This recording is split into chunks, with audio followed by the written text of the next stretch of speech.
Well, everybody moved away from me like I had leprosy. Now, you see the thing, I was only an apprentice story man, so I wasn't, they got rid of me fast. I was the animation department's baby, and the animation department could have me back. And I go downstairs, and I'm in Coventry for the rest of the day. I'm a pretty popular guy, and nobody came near me. I'm sitting there all alone in this room, and about 4 o'clock they begin to drift in. Well, you see, there was a grapevine at Disney, so finally had drifted down the grapevine that after Walt cooled down, that he'd found the whole incident rather amusing. In fact, he rather admired my smoke. I don't think anybody had talked back to him in a long time, and I think he kind of got a kick out of it. So when everybody found that Walt wasn't mad at me, well, then I was back in the family. You know, there was a lot of politics in that place. Wow. So you kind of walked on thin ice around that studio when Walt was around. No, not particularly. No, I tell you, I was never at, you know, Walt, you see, it would not necessarily have followed that I would ever met Disney. It was a big place, except I worked in both the story department and the animation department, and Walt's area was story.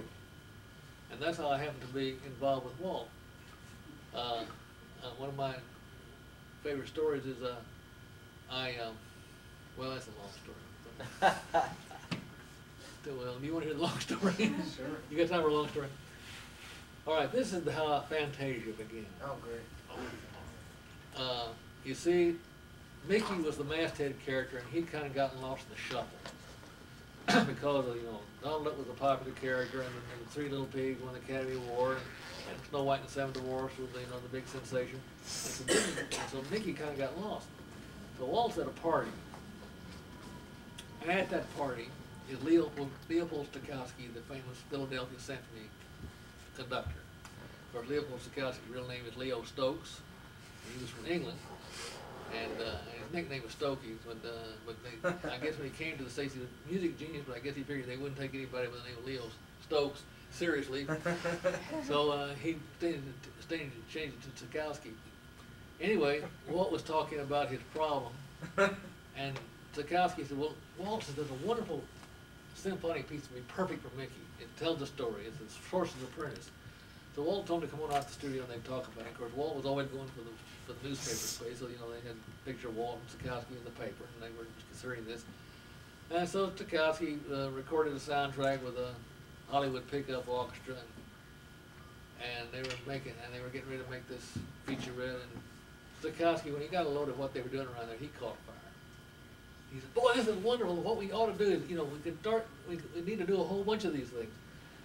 So they decided, you know, that he was trying to sell doing a feature of it. and of course, Roy Disney, who was the business end of it, said, you know, Walt, he might have a point because we're never going to get our money out of this thing.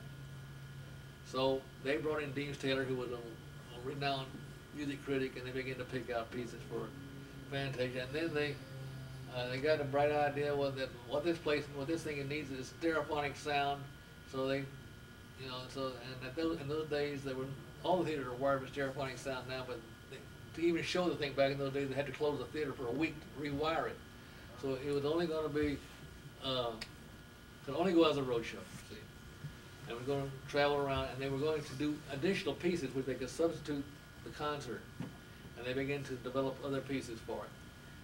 Well, what happened was, World War II broke out, which they immediately lost their European market, which would, you know, could have been essential help.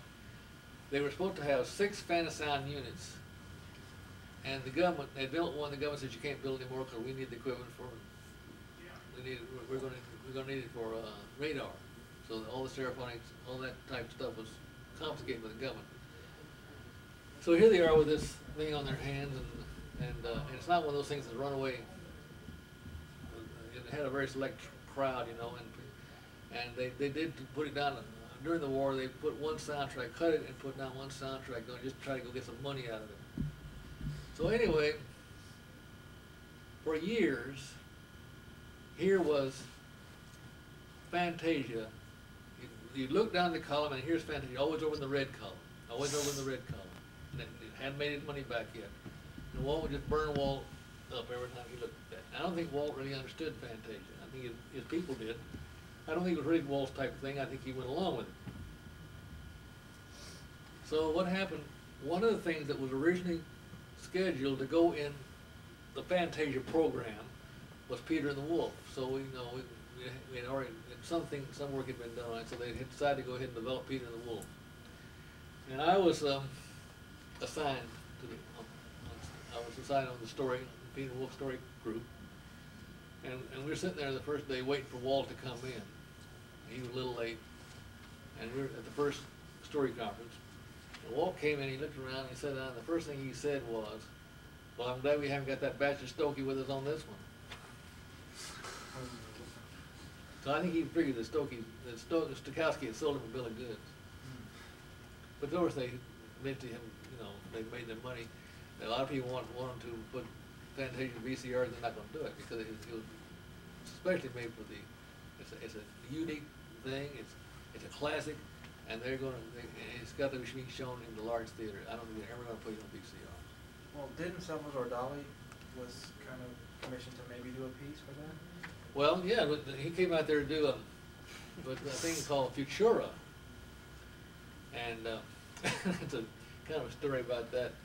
I used to pass Dolly in the hall 3 or 4 times a day, and the routine never changed. I'd say howdy, and he'd say bonjour, and I never could understand why he, a Spaniard, who I knew spoke English, would address me in French. Well, the thing is, we traditionally work in the animation business on punch paper.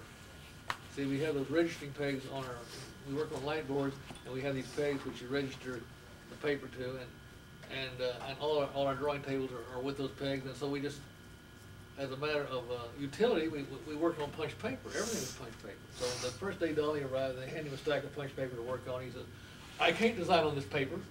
There's a design already started on it. The holes form a design." Wow. And of course, and that story went around the industry, and everybody got a big laugh about it. And I hear that story still going around. And I wrote it up in the Top Cell, which was the trade paper for the business, and that story is still going around. But there were a lot of purists at Disney who agreed with me. At Disney, we had a lot of fine artists living there, and they said, "They're right. Anything you do to a surface of the paper changes the nature of that surface." So they agreed with Dolly. Well, of course, we didn't need Dolly to do that. It was strictly grab for the headline, and of course he finally went away, and we never did it. Now, when we were getting ready to do Pecos Bill, they got Thomas Hart Benton out there to style the thing, Thomas Hart Benton was a famous muralist from Kansas. And so Benton looked at what we're doing, he says, "Hell, you boys can do this better than I can," and he wouldn't touch it. He stayed 3 days around the studio, looked at everything we were doing, then went home. He wouldn't take the money, but Dolly took the money. I am not a fool. Anybody else have any questions? I mean, okay. Yeah, you touched on the outbreak of the war, and you touched upon the outbreak of the war and how the government interfered with plans for Fantasia. What was it like working for Disney during the war? What were you producing? Well, for instance, you had to, after you got the job, you couldn't go to work for a week till they checked you out, because it was a war plant. And some of the buildings they were doing a lot of secret films, and the Marine Animation Unit, for instance, had a unit there, and of course there were a lot of Disney's old boys who were in the animation units, they were right back at home, and they had guards on those wings where they were, and you had to wear these badges with your picture, it was a war plant. But otherwise, you were not particularly aware of it. It was just you just did your job. Of course, they shelved a lot of production.